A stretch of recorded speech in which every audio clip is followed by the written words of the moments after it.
हरे कृष्णा। स्कंद पुराण में कहा गया है कि वैशाख मास भगवान श्री विष्णु का अत्यंत प्रिय मास। इस मास में किया गया कोई भी जप, तपस्या और दान तथा प्रातःकालीन स्नान भगवान विष्णु को प्रसन्न करता है। इस मास में किया गया कोई भी आध्यात्मिक कार्य मनुष्य को अनंत गुना फल प्रदान करता है। और इसी वैशाख मास में आती है वरुधनी एकादशी। ग्रीष्म ऋतु के काल में पड़ने वाली ये वरुधनी एकादशी अत्यंत महत्वपूर्ण है। इसका पालन करके मनुष्य सहस्त्र यज्ञों का फल स्वतः ही प्राप्त कर लेता है। प्रत्येक वर्ष वैशाख मास के कृष्ण पक्ष में आने वाली वरुधनी एकादशी मनुष्य के सहस्त्र कोटि जन्मों के पापों का नाश कर देती।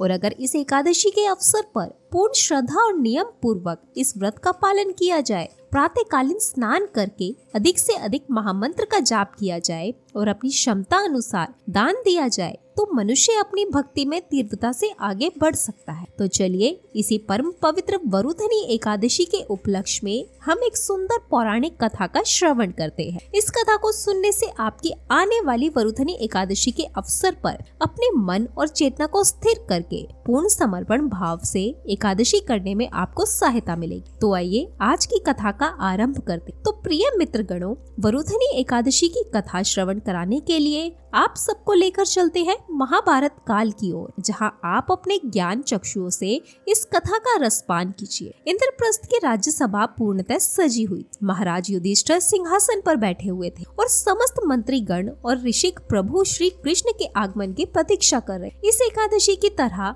आज भी भगवान श्री कृष्ण स्वयं व्रत की दिव्यता बताने आ रहे। वैसे ही रत्नजीत रथ के पहिए राज्यसभा के द्वार पर शंखनाद गूंज उठा। राज्यसभा में एक दिव्य आभा फैल गई। प्रभु ने सखा की ओर स्नेहल दृष्टि डाली और कहा, हे धर्मराज सुनो, वरुधनी एकादशी की वो कथा जो जीवन को उन्नति की ओर ले जाती। धर्मराज युधिष्ठिर ने पूछा, हे वासुदेव, आपको नमस्कार है। वैशाख मास के कृष्ण पक्ष में किस नाम की एकादशी होती है? कृपया उसकी महिमा बताइए। तब भगवान श्री कृष्ण बोले, राजन, वैशाख कृष्ण पक्ष की एकादशी वरुधनी एकादशी के नाम से प्रसिद्ध है। ये इस लोक और परलोक में भी सौभाग्य प्रदान करने वाली वरुधनी के व्रत से ही सदा सौभाग्य का लाभ और पाप की हानि होती। ये समस्त लोगों को भोग और मोक्ष प्रदान करने वाली वरुधनी के ही व्रत से मानधाता तथा धंधुमार आदि अन्य अनेक राजा स्वर्ग लोक को प्राप्त हुए। जो 10,000 वर्षों तक तपस्या करता है, उसके समान ही फल वरुधनी के व्रत से भी मनुष्य प्राप्त कर लेता है। राजन,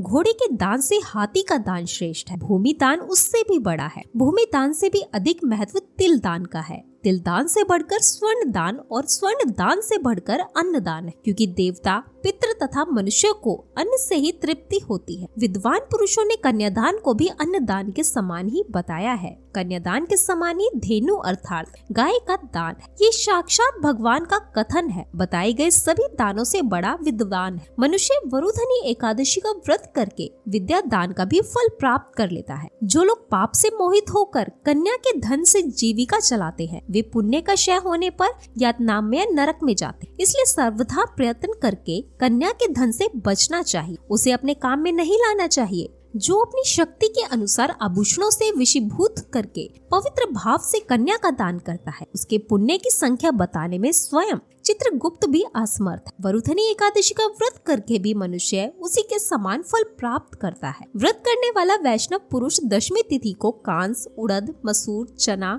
कोदो, शाक, मधु, दूसरे का अन्न, 2 बार भोजन तथा मैथुन, इन 10 वस्तुओं का परित्याग कर दे। एकादशी को जुआ खेलना, नींद लेना, पान खाना, दातुन करना, दूसरे की निंदा करना, चुगली करना, चोरी, हिंसा, मैथुन, क्रोध तथा असत्य भाषण, इन 11 बातों को त्याग दे। द्वादशी को कांस, उड़द, शराब, मधु, तेल, पतितों से वार्तालाप, व्यायाम, प्रदेश गमन, 2 बार भोजन, मैथुन, बैल की पीठ पर सवारी और मसूर, इन 12 वस्तुओं का त्याग। राजन, इस विधि से वरुधनी एकादशी का व्रत किया जाता है। रात को जागरण करके जो भगवान मधुसूदन का पूजन करते हैं, वे सब पापों से मुक्त होकर परम गति को प्राप्त होते हैं। इसलिए पाप भीरु मनुष्य को पूर्णतः प्रयत्न करके इस एकादशी का व्रत करना चाहिए। यमराज से डरने वाला मनुष्य अवश्य ही वरुधनी का व्रत करे। भगवान श्री कृष्ण आगे कहते हैं, हे राजन, इस महत्म्य के पढ़ने और सुनने से सहस्त्र गोदान का फल मिलता है और जो मनुष्य सब पापों से मुक्त होकर अंत में श्री विष्णु लोक में प्रतिष्ठित होता है। हे धर्मराज, सौभाग्य का आधार संयम है। हर प्रकार संयम रखने से मनुष्य के सुख और सौभाग्य में वृद्धि होती। अगर प्राणी में संयम नहीं है तो उसके द्वारा किए गए तप, त्याग और भक्ति, पूजा आदि सब व्यर्थ हो जाते। भगवान श्री कृष्ण आगे कहते हैं, हे युधिष्ठिर, इस विषय में एक प्राचीन इतिहास कहता हूँ, ध्यान पूर्वक सुनो। प्राचीन समय की बात है। नर्मदा नदी के तट पर मानधाता नाम के एक राजा राज्य किया करते। वो बहुत ही धार्मिक विचारों के और दानी भी थे। हमेशा भगवान का ध्यान किया करते थे और पूजा में लीन रहते थे। एक बार राजा मानधाता जंगल में तपस्या कर रहे थे। तभी वहाँ पर एक भालू आया और राजा का पैर खाने लगा। पैर खाने के साथ ही वो राजा के पैर को घसीट कर जंगल में ले जाने लगा। राजा भालू के पैर खाए जाने से बहुत घायल हो गए, जिस कारण खुद की रक्षा करने में पूरी तरह से असमर्थ। तब राजा मानधाता ने अपनी रक्षा के लिए भगवान श्री विष्णु से प्रार्थना की। राजा की करुण पुकार सुनकर भगवान विष्णु ने अपने चक्र से भालू को मारकर उनकी रक्षा की। लेकिन जब राजा ने अपना पैर देखा तो और भी अधिक दुखी हुए। फिर भगवान को याद किया।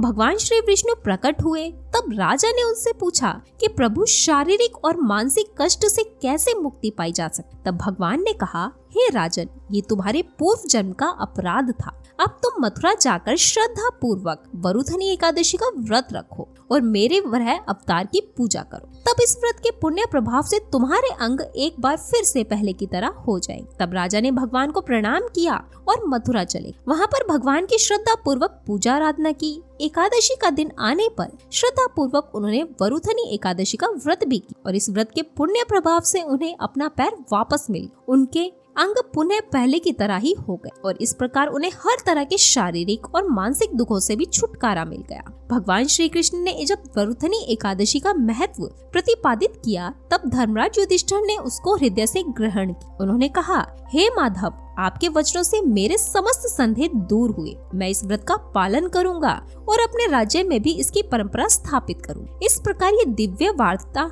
समाप्त हुई जो धर्म, भक्ति और मोक्ष का मार्ग प्रशस्त करती है। सभी प्रेम से बोलिए, श्री कृष्ण भगवान की जय, श्री लक्ष्मी नारायण भगवान की जय। तो प्रिय श्रोताओं, ये थी वरुधनी एकादशी की व्रत कथा। अब आपको इस दिन किए जाने वाले कुछ विशेष उपाय बताते हैं जिन्हें करने से आप अपने जीवन में श्री हरि विष्णु की कृपा पा सकते। तो सबसे पहला उपाय है, वरुधनी एकादशी के दिन शंख का प्रयोग भगवान श्री विष्णु की पूजा में अत्यधिक शुभ माना जाता है। माना जाता है कि शंख के द्वारा भगवान की पूजा करने से वो जल्दी प्रसन्न होते हैं और भक्त को उनका आशीर्वाद मिलता है। शंख से भगवान श्री विष्णु की मूर्ति का स्नान कराना और फिर शंख को पूजित करके बजाना चाहिए। इससे भगवान श्री विष्णु की विशेष कृपा मिलती है और व्रती को मनचाहा वरदान मिलता है। शंख से उत्पन्न होने वाली ध्वनि भी घर के वातावरण को सकारात्मक बनाती है, जिससे घर में शांति और सुख समृद्धि का वास होता है। दूसरा उपाय है, भगवान श्री विष्णु की पूजा में शंख का प्रयोग करने के बाद उस शंख में गंगा जल भरकर पूरे घर में छिड़कना बहुत ही लाभकारी होता है। गंगा जल को घर में छिड़कने से घर की नकारात्मक ऊर्जा समाप्त होती और वातावरण में सकारात्मकता का संचार होता है। ये उपाय घर के हर कोने को स्वच्छ और पवित्र बनाता है, जिससे घर में सुख, समृद्धि और शांति का वास होता है। इस उपाय को करने से न केवल घर में वातावरण सकारात्मक रहता है, बल्कि घर के सदस्यों के बीच रिश्तों में मधुरता आती है। अगला उपाय है तुलसी के पत्तों का। तुलसी के पत्ते भगवान श्री विष्णु की पूजा में एक विशेष महत्व रखते हैं। वरुधनी एकादशी के दिन भगवान श्री विष्णु की पूजा में विष्णु प्रिय तुलसी के पत्ते चढ़ाने से भगवान की कृपा जल्दी प्राप्त होती। माना जाता है कि तुलसी के पत्तों का उपयोग पूजा में करने से पुण्य की प्राप्ति होती और जीवन में समृद्धि और सुख का वास होता है। ये उपाय खासकर उन लोगों के लिए फलदायी होता है जो मानसिक शांति और समृद्धि चाहते। वहीं हिंदू धर्म में पीला रंग भगवान श्री विष्णु से जुड़ा हुआ है और इसे शुभ माना जाता है। वरुधनी एकादशी के दिन पीले रंग के फूल, पीले रंग का चंदन, पीले रंग के फल और पीले रंग की मिठाई भगवान श्री विष्णु को अर्पित करें। इसके साथ ही आप खुद भी पीले रंग के वस्त्र पहनने का प्रयास करें। पीला रंग सौभाग्य, समृद्धि और सकारात्मकता का प्रतीक है। इस दिन पीले रंग का विशेष प्रयोग करने से व्यक्ति को भगवान श्री विष्णु की कृपा प्राप्त होती और जीवन में खुशहाली बनी रहती। वहीं वरुधनी एकादशी के दिन भगवान श्री विष्णु की पूजा में गाय के घी से दीपक जलाना अत्यधिक शुभ कार्य माना जाता है। इस उपाय से भगवान श्री विष्णु की कृपा शीघ्र मिलती है और जीवन में समृद्धि का वास होता है। गाय के घी से जलाए गए दीपक से घर में सकारात्मक ऊर्जा का संचार होता है। घर में शांति और सुख समृद्धि का माहौल बना रहता है। ये उपाय विशेष रूप से एकादशी के दिन किया जाता है और इसे पूरी श्रद्धा के साथ करना चाहिए। वहीं अगर आप जीवन की हर परिस्थिति में अपने आप को मजबूत बनाए रखना चाहते हैं तो वरुथनी एकादशी के दिन आपको एकादशी का महात्म्य पढ़ना चाहिए। लेकिन अगर आप किसी कारणवश ना पढ़ पाए तो एकादशी महात्म्य की पुस्तक को छूकर प्रणाम जरूर करना चाहिए। और अगर आप अपने बिजनेस में आ रही समस्या को दूर करना चाहते हैं तो एकादशी के दिन भगवान विष्णु को प्रणाम करके उनके इस मंत्र का 21 बार जाप। मंत्र इस प्रकार है, ओम नमो भगवते वासुदेवाय नमः।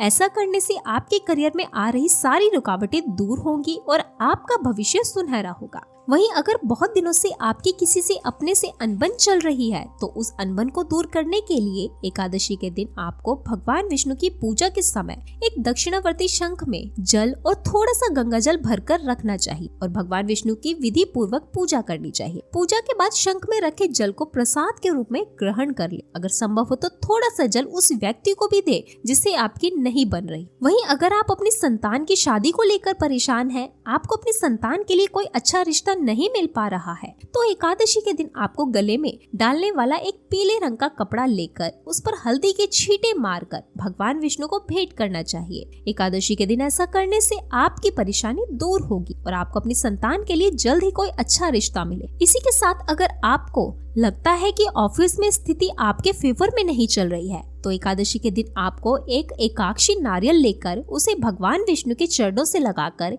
एक साफ पीले रंग के कपड़े या पोटली में बांधकर अपने पास रखना चाहिए। एकादशी के दिन ऐसा करने से धीरे धीरे करके आप ऑफिस में स्थिति आपके फेवर में होने लगेगी। वहीं इसी बीच अगर आप अपने करियर के बारे में ठीक से कोई फैसला नहीं ले पा रहे हैं या जो स्टूडेंट्स हैं अभी बोर्ड परीक्षा दे चुके हैं और आगे करियर के बारे में कुछ सोच नहीं पा रहे हैं तो उन लोगों को एकादशी के दिन 11 गोमती चक्र लेकर श्री विष्णु भगवान के चरणों में रखने चाहिए और भगवान का आशीर्वाद लेना चाहिए। एकादशी के दिन ऐसा करने से आप जल्द ही अपने करियर को लेकर कोई ठीक फैसला ले पाएंगे। इसके साथ ही अगर आपको किसी काम में बार बार नुकसान उठाना पड़ रहा है जिससे आपका काम पूरा नहीं हो रहा है तो एकादशी के दिन स्नान आदि के बाद आपको 5 गोमती चक्र लेकर श्री विष्णु के चरणों में रखने चाहिए और भगवान की विधि पूर्वक पूजा करनी चाहिए। पूजा के बाद उन गोमती चक्र को एक कपड़े में बांधकर अपने पास। इसके साथ ही अगर आप अपने परिवार के सुख सौभाग्य को बनाए रखना चाहते हैं तो एकादशी के दिन एक 5 मुखी रुद्राक्ष, एक साबुत हल्दी, गोमती चक्र, कौड़ी और गुम्फा जल के दाने लेकर एक सौभाग्य पोटली बनाएं और इस पोटली को श्री विष्णु पूजा के समय भगवान के पास रखें। पूजा के बाद इस सौभाग्य पोटली को उठाकर अपनी तिजोरी में या अपने मंदिर में रख। तो मित्रों, ये थी वरुथनी एकादशी से जुड़ी कथा और कुछ उपाय। आपको वीडियो कैसी लगी कमेंट करके जरूर बताएं। साथ ही अगर आप चैनल पर नए हैं और रोजाना इसी तरह की वीडियोस पाना चाहते हैं तो वीडियो को लाइक करके चैनल को सब्सक्राइब जरूर कर लें। प्रेम से बोलिए श्री गोवर्धन नाथ की जय, श्री कुंभन दास जी की जय।